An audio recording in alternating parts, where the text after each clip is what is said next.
BFM Business, BFM Patrimoine, la vie IMO.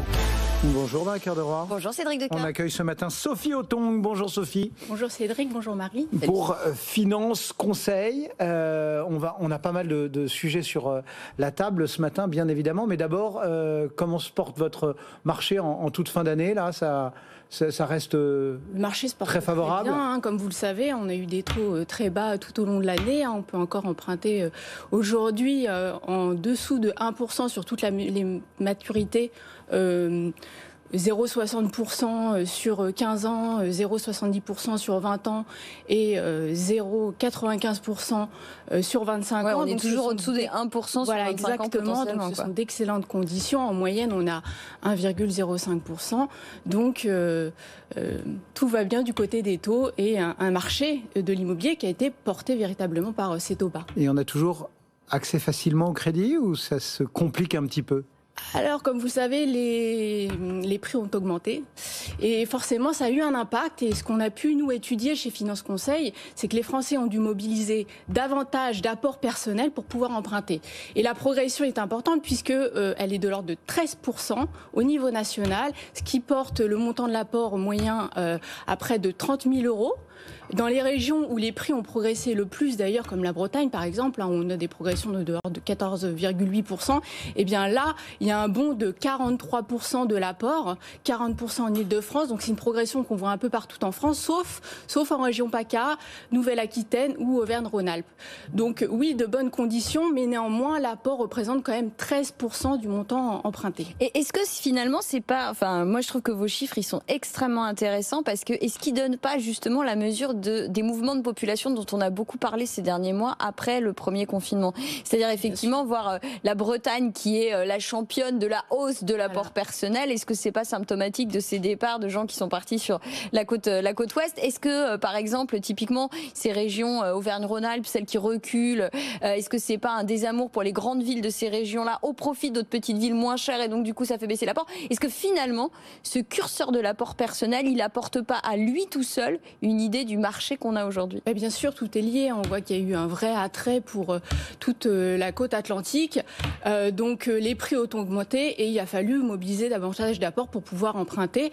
Et on voit un déplacement de la population vers des zones davantage rurales, périurbaines. On va aussi chercher des prix qui sont plus abordables. Donc l'apport finalement personnel qui baisse en région PACA, c'est aussi un mouvement de population qu'on note vers des zones périurbaines, rurales, moins là où cher. les prix sont moins chers et on peut accéder plus facilement à la propriété. Mais est-ce qu'on n'arrive pas à un petit problème là? C'est-à-dire que typiquement on se dit ça augmente, c'est ok, c'est symptomatique de ce qui se passe, etc. Mais là par exemple quand moi je pense à l'Île-de-France, moi franchement quand j'ai lu votre chiffre, 86 000 € d'apport personnel en moyenne quand on achète en Île-de-France, ça m'a paru vertigineux. Est-ce qu'à un moment donné, on pourra encore augmenter ou est-ce que du coup, là, on arrive au bout de ce qu'on peut demander aux acheteurs? Et typiquement, je pense évidemment aux primo-accédants. Oui, non, mais effectivement, on espère que les prix ne vont pas continuer à progresser parce que sur l'année prochaine, si on prend ne serait-ce que 2%, eh bien là, les conditions d'accès vont être encore plus difficiles, sachant que là, on a de la chance. Les taux sont bas, mais les taux pourraient progresser. Nous, on pense qu'ils vont peut-être progresser de 0,15%. Pourquoi? Parce qu'il va y avoir la répercussion de l'inflation. Et donc, dans ces cas-là, l'accès au crédit va être encore plus compliqué. Vous le savez bien, il y a les normes HCSF. On ne peut pas dépasser 35% d'endettement. Donc à un moment donné, forcément, ça va coincer et ça va écarter de l'accès au crédit certaines populations comme les jeunes primo-accédants. Et vous le constatez, vous, chez vous? Parce que c'est vrai qu'alors, il y a quand même deux écoles qui s'opposent. C'est-à-dire qu'on a des experts du secteur qui nous disent non, pas de coup de mou sur le marché immobilier, ça continue, on est toujours dans l'euphorie. Puis il y en a d'autres qui disent attention, là c'est en train de ralentir parce qu'effectivement on a une conjonction d'éléments qui fait que y a beaucoup de ménages qui aujourd'hui ne peuvent plus décrocher leur crédit immobilier et pourtant les taux sont bas, mais effectivement cette question du prix, cette question de l'apport personnel exigé par les banques, des taux d'endettement, des recommandations qui deviennent contraintes du Haut Conseil de stabilité financière, est-ce que vous dites là effectivement c'est un peu en train de ralentir quand même alors qu'on était parti du feu de Dieu au printemps? Est-ce que là justement du feu de Dieu, c'est une espèce de frénésie immobilière, donc là c'est juste un retour un petit peu à la anormal, je dirais.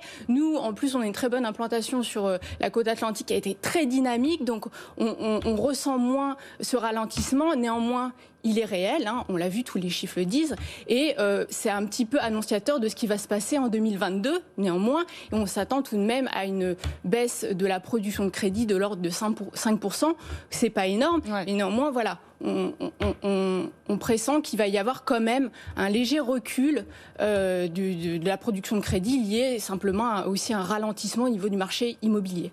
Et ce sont essentiellement quoi, les primo-accédants ou au contraire de la renégo, enfin, qu'est-ce qui va pêcher le plus?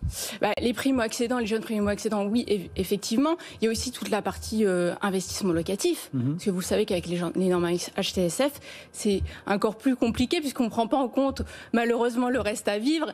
Et effectivement, ces 35% d'endettement sont très souvent pénalisants pour le locatif. Et il ne faut pas oublier que ça a un impact global aussi sur l'accès au logement, puisque ce sont les Pinel qui vont lancer en fait les constructions, et si on ne lance pas les constructions, eh bien on n'a pas ensuite suffisamment de logements pour le parc locatif, et donc tout cela, il faut peut-être penser au niveau global la politique du logement. Je pense qu'il faut que d'ailleurs le logement soit au cœur. Un vœu pieux. Oui, complètement, soit au cœur des élections présidentielles. Je pense que c'est un sujet majeur qu'il faut traiter pour faire en sorte que l'ensemble des Français puissent avoir accès au logement. Mais surtout, vous le disiez, effectivement, c'est quand même un jeu de domino, c'est-à-dire vous touchez à quelque chose et c'est un impact sur tout. Exactement. Et justement, alors vous parliez effectivement de ces enjeux de construction et du marché locatif qui en découle. Hier, avec Cédric, on s'était penché sur une étude de Se Loger sur les passoires thermiques, et sur l'idée que là on avait un mouvement de vente de passoires thermiques, précisément parce qu'il y a des nouvelles obligations qui pantonnaient les propriétaires bailleurs. Alors beaucoup de biens énergivores à la vente. Est-ce qu'on va les acheter dans les mêmes conditions demain, en fait, ces biens énergivores? Alors effectivement, il y a 1er janvier 2023, l'interdiction de louer des passoires thermiques. Donc là, forcément, c'est un impact. C'est-à-dire que les propriétaires se disent, est-ce que je fais les travaux? Ça représente des enveloppes de 50 000 ou 60 000 euros pour faire de la rénovation globale.